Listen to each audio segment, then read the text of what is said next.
Hi, this is Stuart Wemyss and welcome to the Investopoly podcast. My goal is to give you simple, easy to understand strategies, insights and tips to help you master the game of building wealth. And in this episode, I'd like to talk about how important is it to own your own family home. So that is to be an owner as opposed to a renter.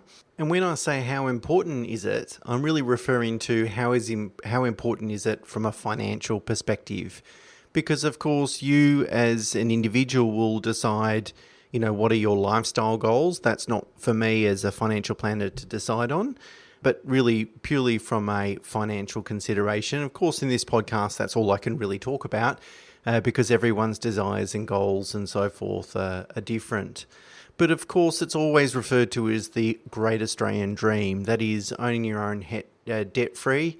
Gives you a bit of financial security, and certainly over the past number of decades, a lot of homeowners have enjoyed rising prices. You think about the baby boomer generation.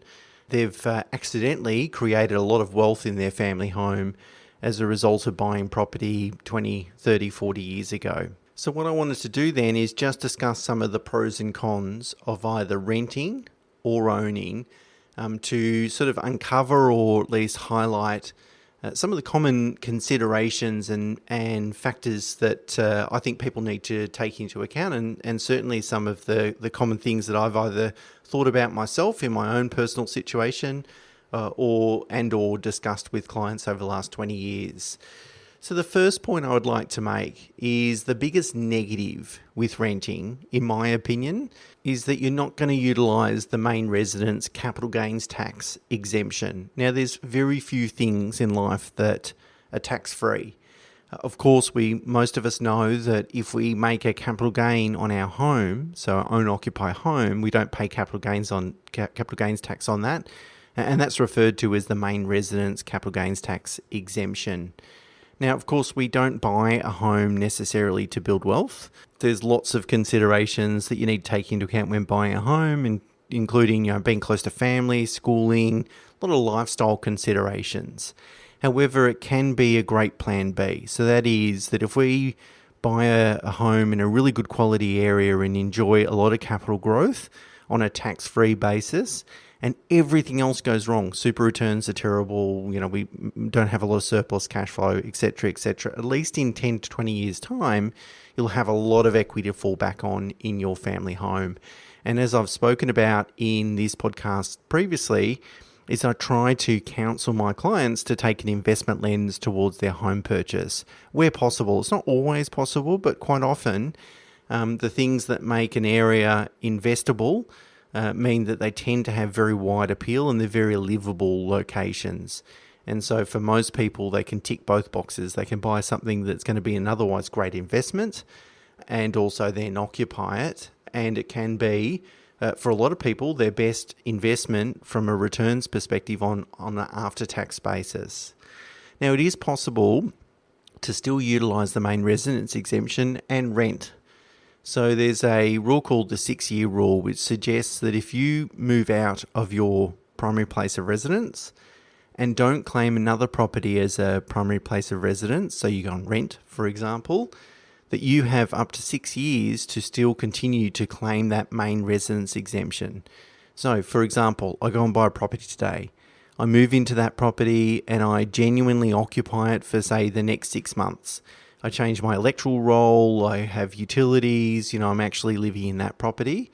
And then in 6 months' time, I decide, okay, I'm going to move out, I'm going to rent somewhere else. And I do that. If I do that, I can continue to claim the main residence exemption on that property, even though I'm renting out and earning income from it and enjoying negative gearing benefits and so forth.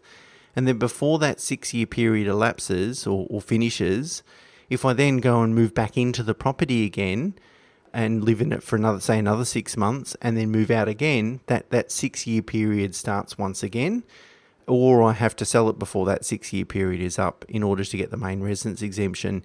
If I don't sell it or reoccupy it before that 6 years is up, well, then I've lost the total exemption, and really the capital gains tax starts from when I initially rented out the property.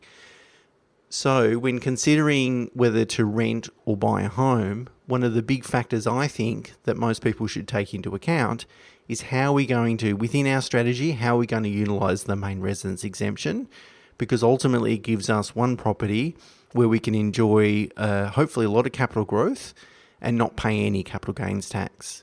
Now, I should say it's worth noting that land tax is different to capital gains tax. Land tax is a state-based legislation. It's not federal like capital gains tax.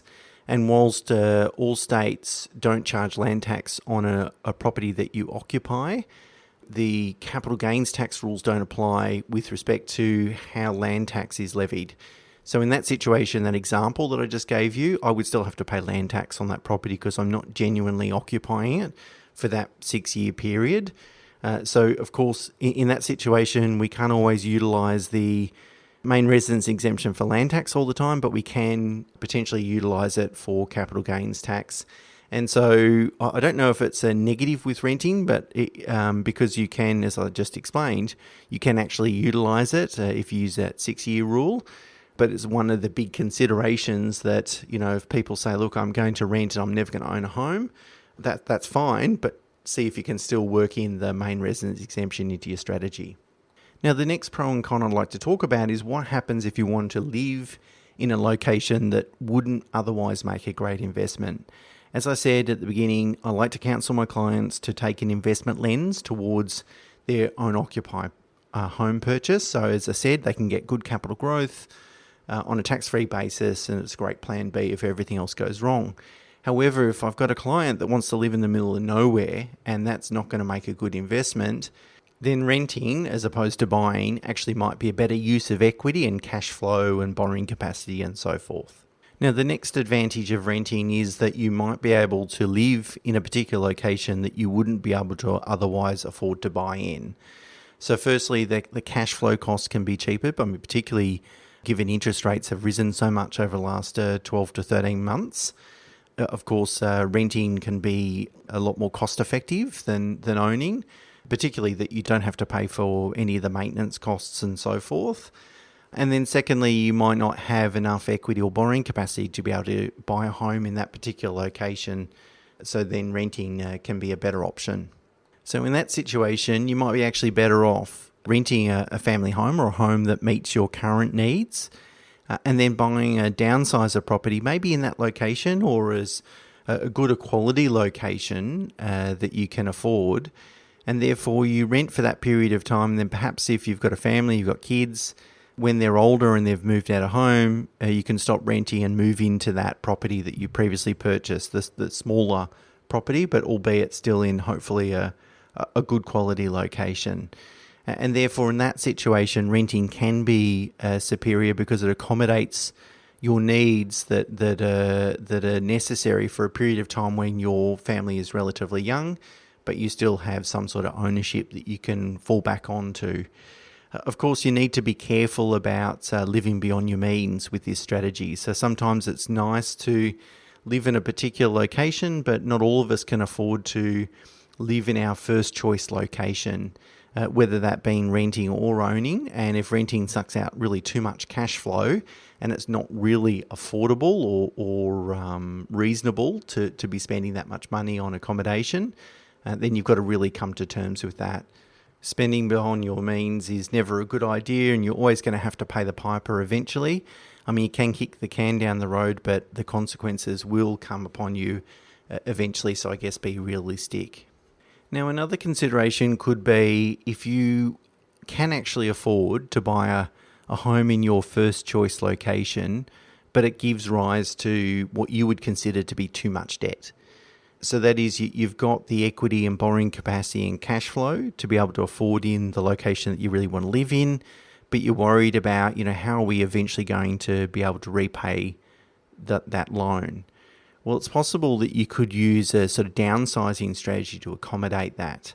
So, for example, if you go and buy a large family home in a really good blue chip suburb, let's say it costs $4 million, but it actually gives rise to a really huge home loan, say $2.5 million home loan, which in anyone's language is a lot of non-deductible debt and can be time-consuming and costly to repay. But let's assume that what you do is you go and buy this $4 million home, and all you do is service that $2.5 million debt. That's all your aim is to do. And you keep that home for 15 years. And then in order to repay the debt, you downsize at that stage. So once kids have finished school and you don't need as much accommodation size, you can start making some compromises on those sorts of things. In 15 years, even if it grows at, say, 6.5%, that property is going to be worth $10 million. And even if you haven't repaid a cent off the mortgage, you're still going to walk away with $7.5 million of cash in the bank, because you're not paying any capital gains tax. So in that sort of situation, sometimes buying can be better, even if it does give rise to a large amount of non-tax deductible debt. And even if there's not a lot of prospect in being able to repay that debt in full by the time you get to retirement, as long as you can make friends with downsizing the property eventually, it can be a really good investment. As I said, in that situation, you own a property for 15 years, it can make you quite a bit of money. And notwithstanding, you get to tick off the lifestyle goal about living in a particular location with a particular size of accommodation. Now, one of the common disadvantages of renting, which clients often talk to me about, is schooling.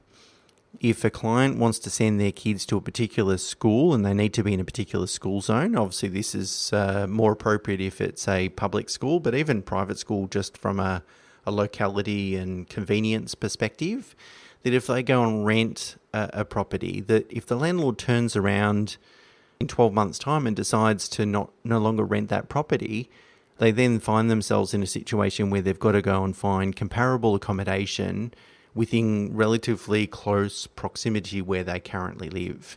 And that uncertainty and that lack of security worries people quite a bit. And so in that situation, owning the property gives you that level of security. And this is not really a financial consideration per se, but it is something that clients often sort of talk about. One of the negatives with owning your own home is the cost associated with that.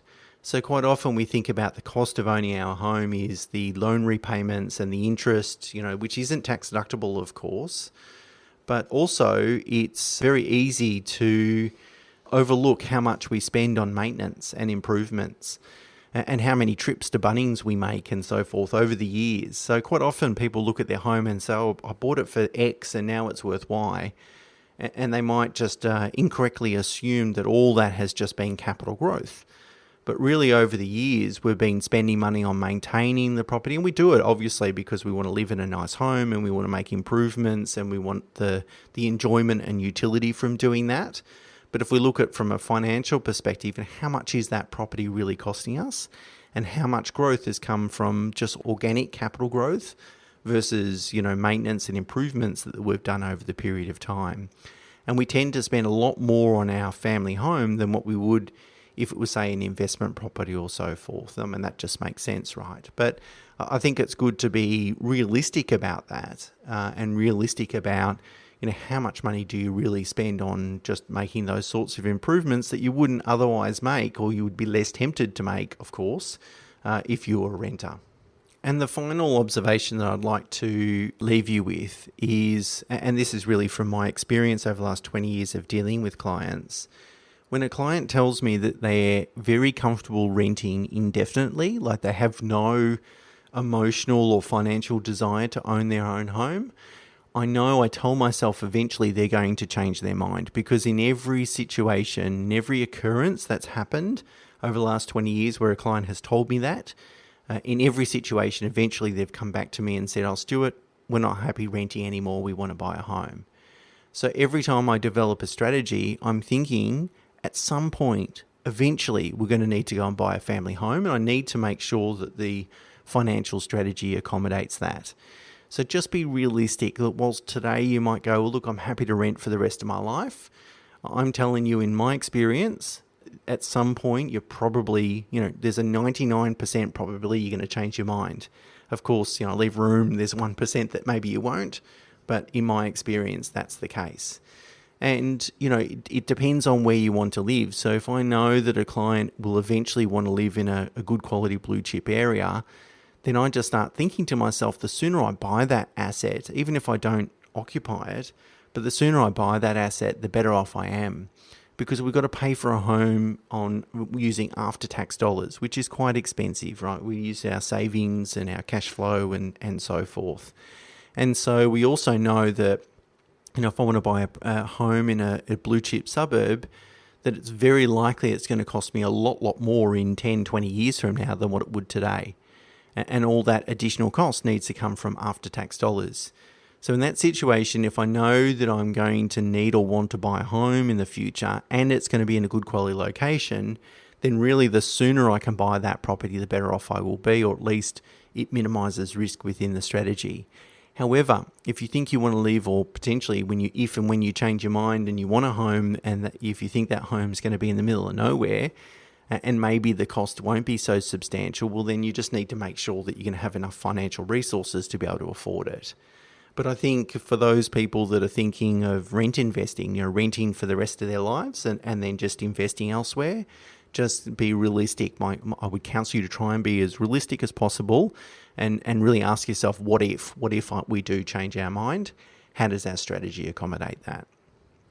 Okay, so to summarize it, there's really 2 points that I'd like to leave you with. The first one is try and take advantage of the main residence capital gains tax exemption within your strategy. You might still be able to rent and do that, but really just think about how you're going to utilise that tax-free exemption because it will be well worth your while.